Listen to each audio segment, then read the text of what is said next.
Hi YouTube, today I'm just going to do a quick review of a new laptop I got, which is the Medion erazer x7851, which is a 17.3 8 gig RAM and 6 gigs of VRAM on a GTX 1060 and an Intel i5 7600 HQ CPU. Okay, the originally specs online did say it was 16 gigs, so a bit of complaining, a bit of moaning. They sent me an extra 8 gig, so it is now running 16 gigs. Yeah, so the actual laptop itself is really nice. It's really soft. It's not like a cheap plasticky feel. It's like a really, I don't know. It's a really soft touch. And so is the lid. When you pull the lid down, as you see, it all lights up with a razor there. It's a real soft lid. It's material used, and it's really nice. The keyboard lights up nicely, and so does the trackpad, which you can actually switch the lighting off, both on the trackpad and the. Just put my password back in, I didn't know that'd go off. Yeah, both the lighting and the keyboard can all be switched off. Let's have a look. Yeah, so one thing it says, as you can see there, it says NVIDIA G-Sync, but when it came it wasn't running G-Sync, and I rang Medion and NVIDIA and I was told you can't run it, it doesn't have a G-Sync panel, you have to attach a monitor which is G-Sync, which is bullshit, because what I did was checking this out, if this will work with this running. Yeah, see this control center, if you go to gaming control center, if you go to gaming and take it off MS hybrid and put it onto discrete, then the G-Sync, all the G-Sync settings will appear, and you can run it as a G-Sync monitor, which is annoying because none of them told me. Okay, this is also, you can change fan speeds. I don't know if you can hear when I boot it up. A bit higher, so that goes higher. These are just for things for the display and things like that. You've got your power saving, you've got your performance, you've got your gaming. Left window key, headphone for the music. But here, where it says flexi key, there was also a CPU overclock there, CPU and GPU, but that disappeared. I think maybe in an update to the control center, but it's a bit annoying because I was looking forward to using that, but never mind. And if you're on this flexi key, is where you can change the all the keys. You can also you can do the backlights. Lots of different colours, lots of different areas, and lots of different styles, as you can see. You know, epileptic fit, music one. If you, there's quite a few, and it's quite cool. Quite cool.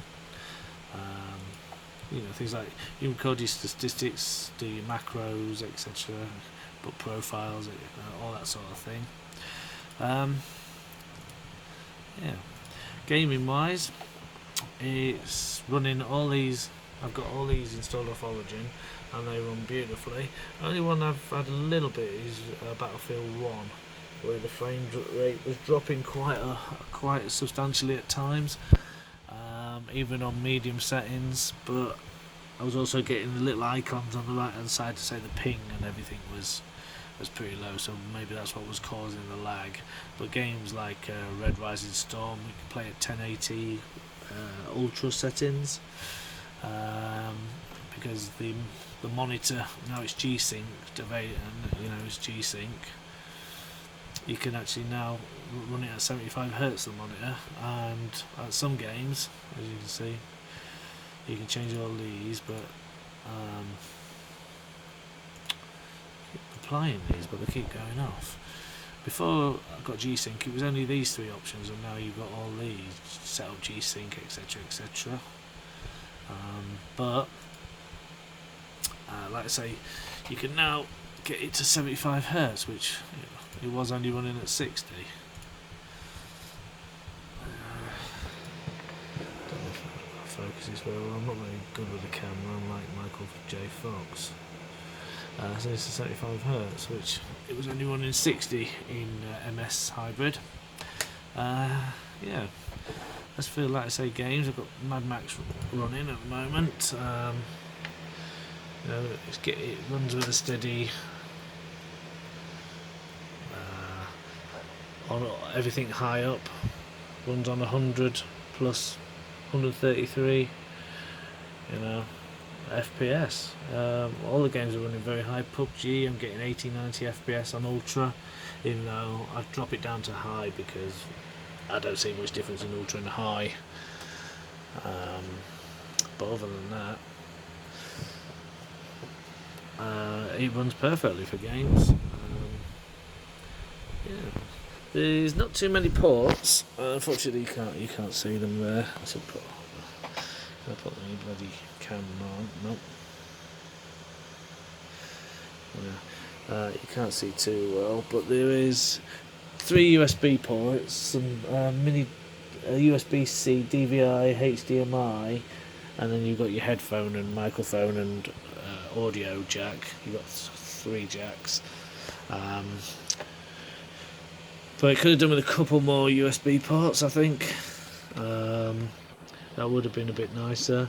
It's got a 128 SSD, but it's got no disk drive, which obviously makes it supposed to make it a bit slimmer and lighter and cheaper, maybe. But I mean, how much does it cost to put a disk drive in one of these things? Probably pennies. Unfortunately, because I've got some new headphones, which is 7.1 surround. Like a donut. I didn't realise the software was on the disc. I can't put the disc in, and there's no software online for AFX, which is a bit stupid. Because in normal 2.1 or whatever it's running at the moment, it sounds really good, but it'd be nicer to have 7.1. They're loud, clear. But yeah, bit of a pain in the ass. Right, it's got a webcam, a decent webcam. Which I haven't used yet. I'll wait till I can find some ladies for that one. And that's about it. Just to say it's excellent laptop for the price. Thanks.